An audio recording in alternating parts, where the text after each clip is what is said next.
was printing, like this is a normal pattern to see. It's still a very smooth pattern, but oh no, I threw that one away. If you give me just a moment, I can show you what it's doing now. It's not, like the surface quality isn't smooth, it's very rough. The quality is just... it's bad. And I think what's happening is the nozzle is, as it travels one direction, I think the nozzle is pitching in a certain direction, and the nozzle is gouging into the part as it prints. Because I print at a really low layer height. I print at 0.1.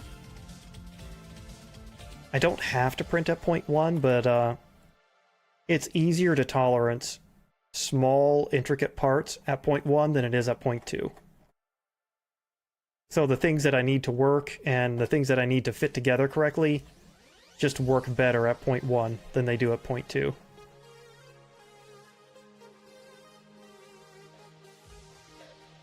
Don't know how well this will show up. I got 30 seconds. I need to get this on before the ads come up. I don't know if you can see it, but look at all that Xing. All this X pattern right here, where you're seeing how rough the previous layer is, and the previous layer... so the previous layer's roughness is coming through on the next layer, which is getting printed equally as rough. So you get this... yeah, you get that plaid-looking pattern, which is, yeah, it's really, really bad. So it's gone from really glassy, smooth surfacing to this really rough. Yeah, see, this is just, it's like glass. It's so smooth. That's why I'm really frustrated, because it went from doing immaculate work to doing just trash. And it's one of those rabbit holes where I could change out what I think is a problem, and it might not be the problem. And then I change out another thing thinking it's a problem, and then it might not be the problem. And then I change out another thing and another thing. Yeah, that's where we're at with this machine. So it's not doing what I want it to do surface-wise. And then, oh, there's the ads. Sorry, guys. Ah, oh, stupid ads. Excuse me. There's the little moon. Let's see.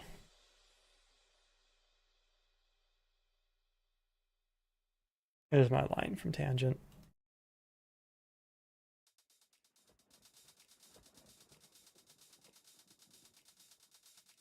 No, not gonna work.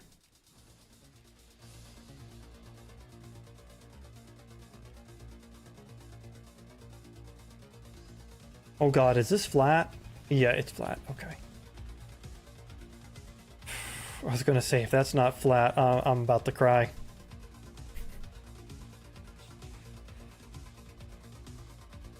Playing some Uncharted 4, hanging with your sister right now. What's up, Abe? How you doing? I have not played much Uncharted, despite having, like, the Uncharted collection. I forget whose stream I won that on. It was either Pask or Dammit stream. I won that whole Uncharted thingy. Of course, I'm so illiterate when it comes to Uncharted that I frequently get it confused with Far Cry. Like, is that that game with that guy? Is that the game?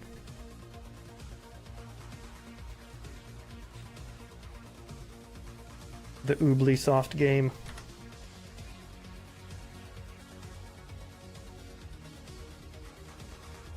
It's a really fun game franchise. I just remember Mark Wahlberg. Once anything is ever associated with Mark Wahlberg, that's all I remember, is that's the thing with Mark Wahlberg. Welcome back, guys. Didn't play 4 or the spin-off with what's-her-name. What was in that Uncharted collection that dropped somewhat recently?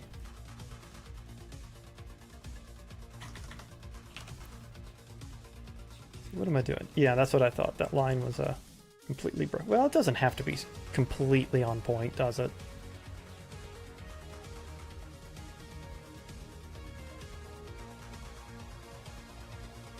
What can I... Let's do this.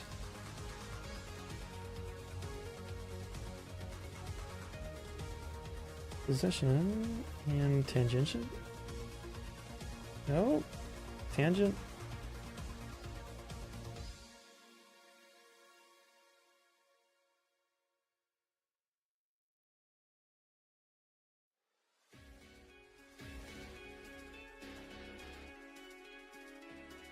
I ain't trying to win any awards with this. What am I doing? Pick, pick, pick. That and that. There, you're done. Just the first three? I feel like Tomb Raider games. Yes and no. For me, it really just depended on which Tomb Raider.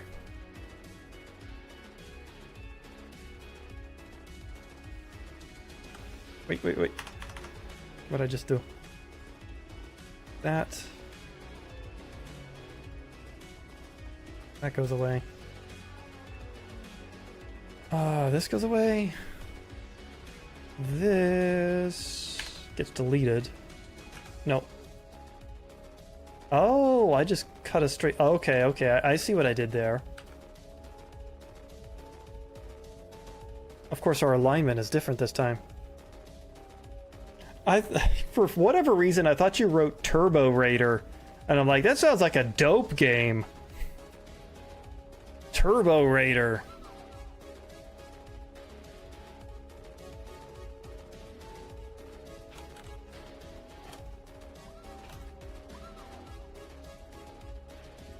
Dude, I want to play some Turbo Raider.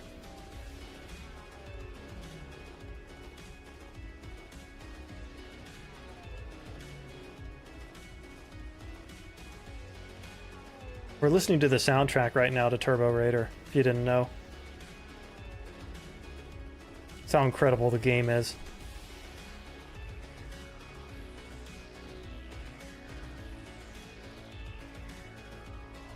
Okay, this is definitely going to have problems here, isn't it?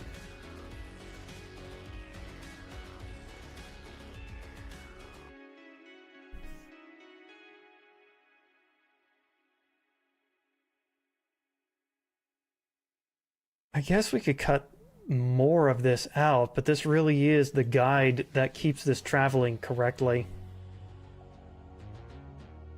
Well, I guess since it's geared, it really has no other way to go. We can probably lose most of this and it would be okay.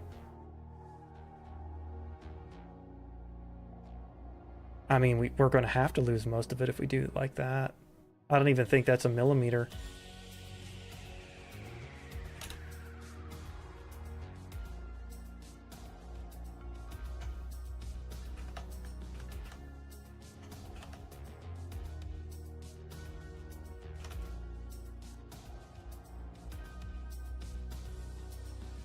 Let's do an intersect.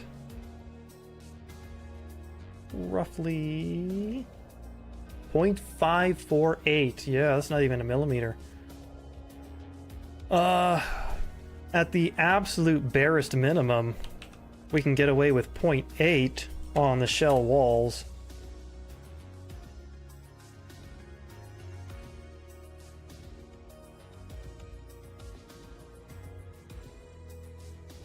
Damn, yeah, we'd cut that shape down pretty hard, wouldn't we?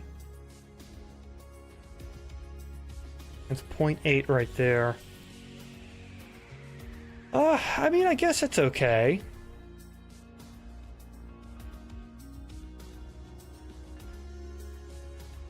Like I said, it's far less important with this design than it was with the previous design. And it's not going to be, well, it could be pretty severe depending on which gear it is. Thought I delete? No, we undeleted that one. Okay. Yeah, like once you start making one change, it just has a ripple effect through everything. Which is why, like, there really isn't a trivial change in design. Oh crap, that's right. We need to cut this part that acts like an undercut. We need to take that out too. Because that's going to interfere with where the teeth go.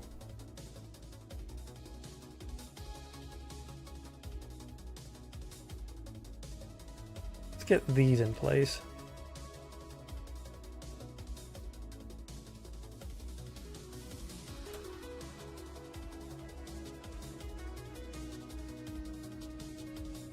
Snap, what are you doing? I don't trust you right now, Snap.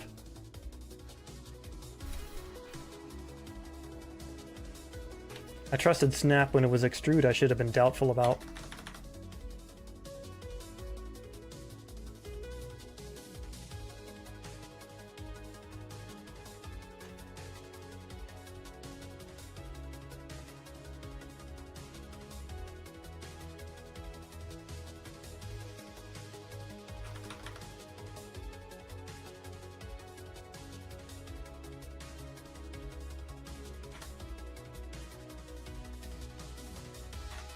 Close enough. We'll group. We won't boolean, we'll group, but I'll also forget. We'll forget.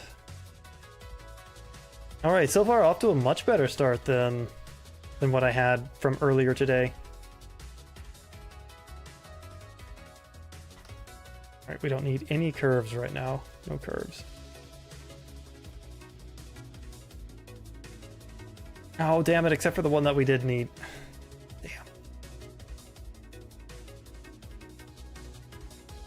Wait.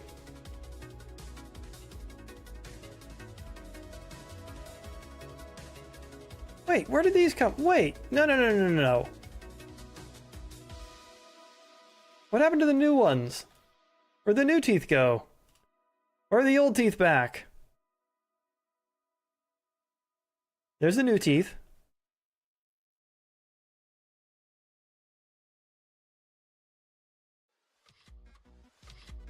Oh my goodness. Organizational disaster.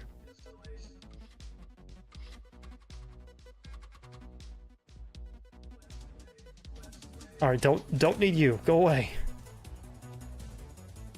And I'm fairly certain we're not going to hit the assembly hardware, because it sits far lower in this design than what we actually see in the CAD model. Like, this bolt doesn't come up this far. And if it does, I'll just file it away. That won't be a problem. So I'm not too worried about that interfering. That could easily be modified.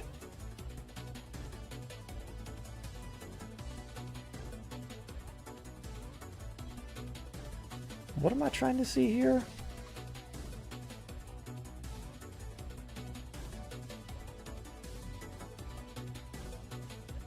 What the frick am I doing? Losing my mind is what I'm doing.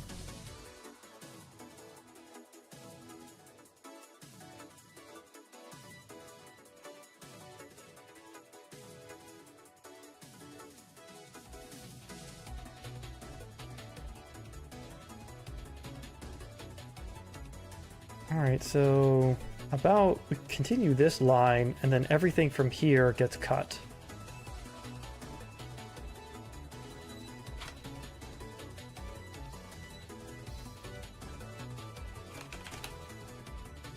I don't think I need to duplicate the edge. I think I could just do this, that,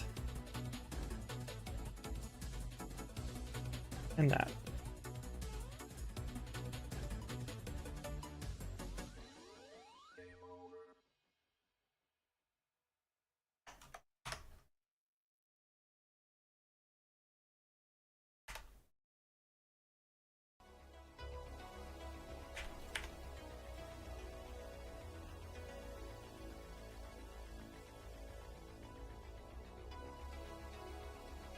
Alright, I think finally we've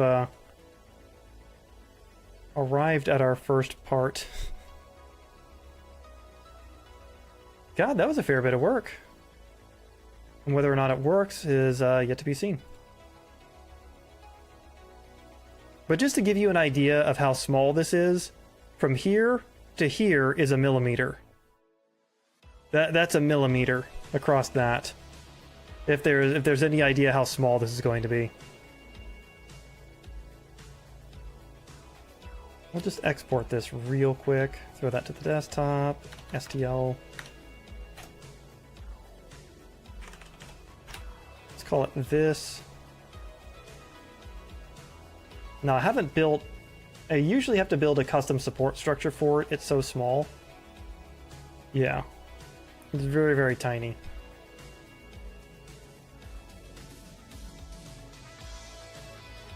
Here. With that, take a look at it. Okay. So remember that rounded corner? It turned to a sharp corner. So the interior rounded corner is fine. The exterior rounded corner got completely changed. And that is just because of how the nozzle moves. It's a 0.4 millimeter nozzle coming in at...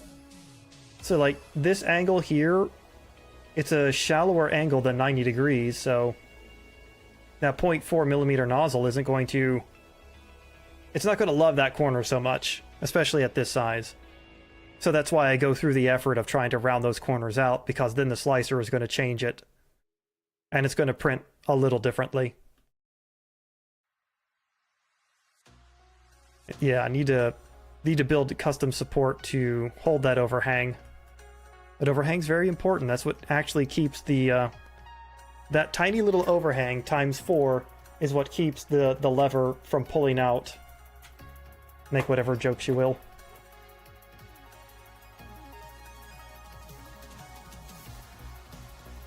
It took a few creator streams to really wrap my head around the sizes you deal with. Yeah, I am very much a fan of microprinting.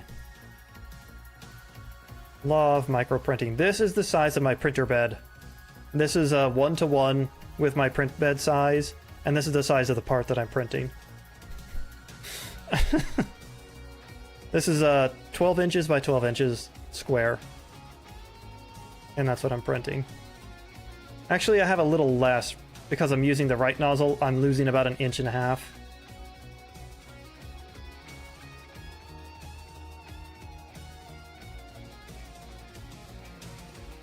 Maybe I'll switch back to the left nozzle, see if that surfacing issue persists. One of the problems with my printer is because I'm using the right nozzle, I can't actually tune the heat. So there's a process with your printer called PID tuning, which makes sure that the temperature you're wanting to print at, the heating element is getting it as close to that temperature as it can. But there is no PID tuning the right nozzle. You can't do that. You can only PID tune the left nozzle. But the left nozzle on my machine is... well, it basically doesn't work. It's never worked. It came from the factory non-functional, which is why I don't use the left nozzle. And Raise 3D basically just...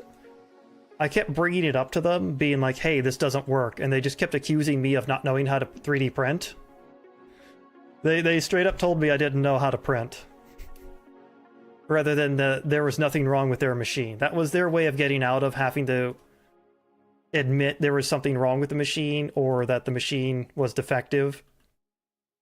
So this machine I paid so much money for a dual nozzle setup, that I only got one functioning nozzle out of. Their big deflection for why it's not working was, it's your fault. You don't know what you're doing. You don't know how to print. God, you can imagine how much that pissed me off.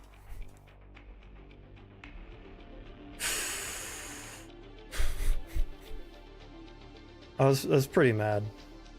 I was pretty friggin' mad. Oh. Yeah. And it's why I won't buy another Raise 3D. You know, if that's their attitude towards the people who buy their machines, they're very stupid, expensive machines. If your attitude is, it's your fault when they have an issue with it, you know, good luck to you.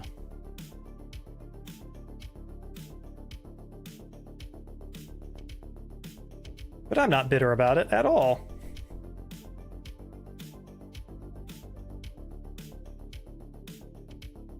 Yeah, they basically just quit talking to me.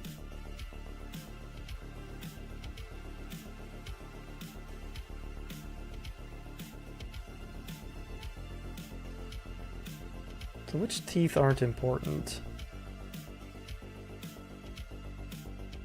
Yeah, that's going to be the difficult part, is on each of these custom tailoring which teeth I need and which I don't.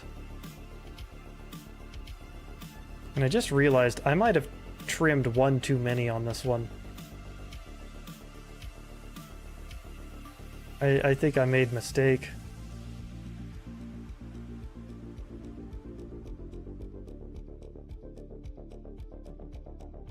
No, I'll have two teeth mostly engaged. I'll have two teeth. That should be okay. Damn, it would be great if I could, like, link these things together and just rotate this and see this function for real. Ah, should I add a tooth back to it, though?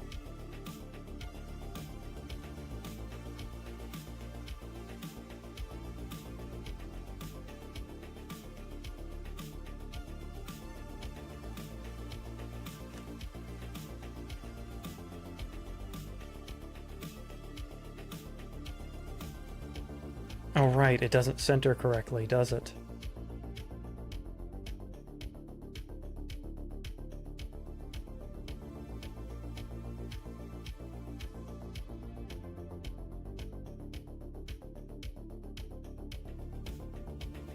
Yeah, its center isn't real center.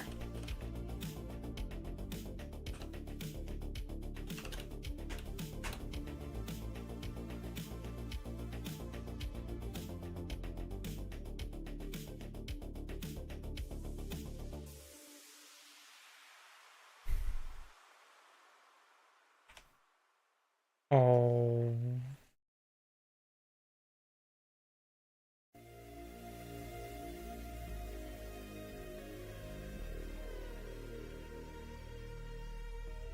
I think I messed up in epic fashion.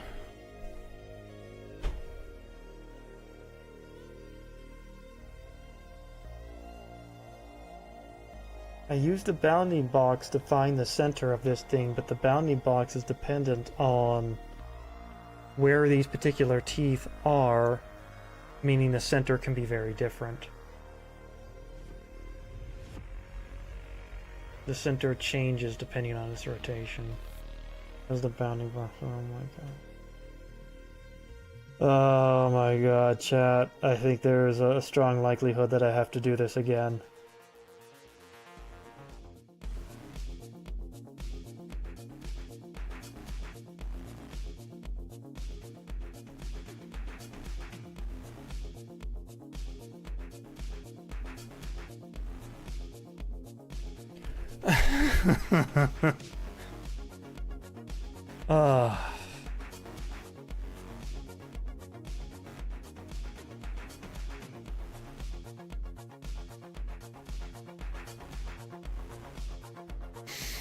No, we're not salty. We're just, we're learning. We're learning the right way to... Yeah, see? If I draw... Yeah, see, we're offset.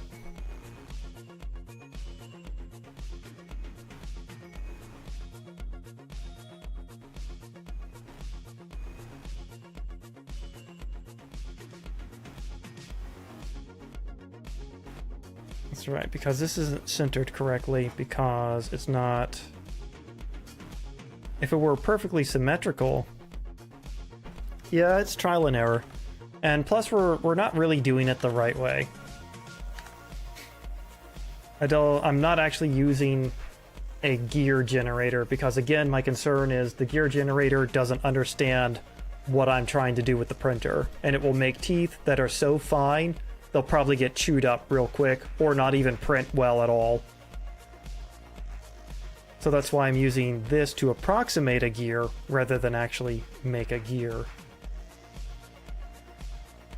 And there's no center to speak of, because we've edited the history of this shape. There's no center.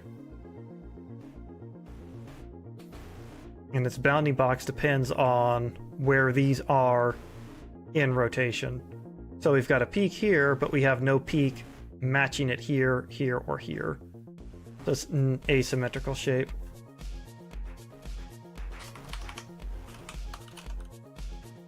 Bounding box, please.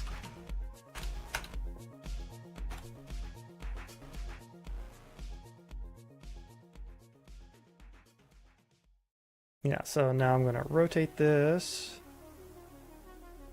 Do a bounding box again. Yeah, see how the bounding box changes? It's never the same place, depending on the rotation.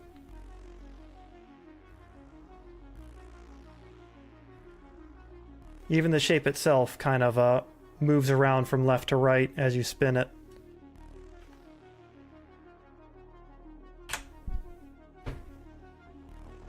Now I did have a circle around some of these as I was placing them.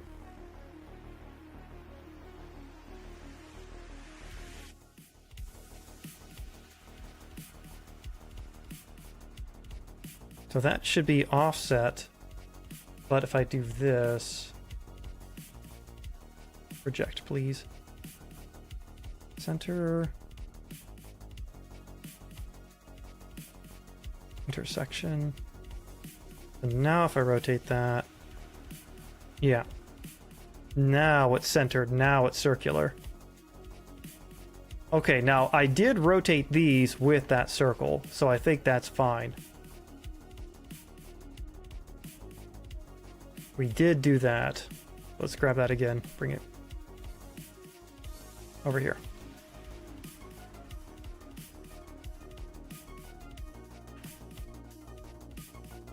Nope. Group it. Group. Now center.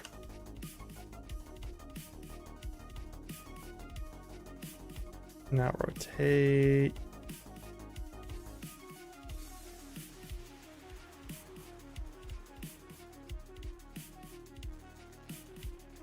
We're good. It's perfectly aligned. We're good.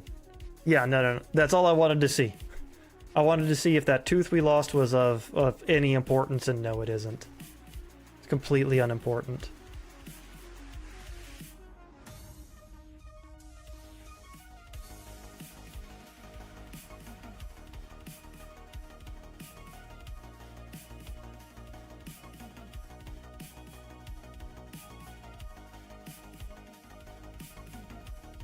Yeah, it won't even engage. No.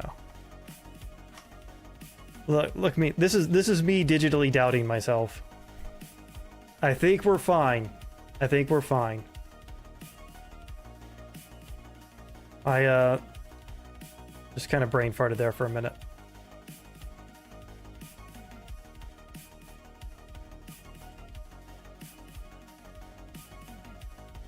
Yeah, like I said, it's going to be a little tricky figuring out which teeth to keep and which ones to get rid of. My dentist had the same problem too. It's a joke. It's a joke. This tooth isn't engaged, and it won't engage. So yeah, we're turning this way. Oh good, that's not centered either.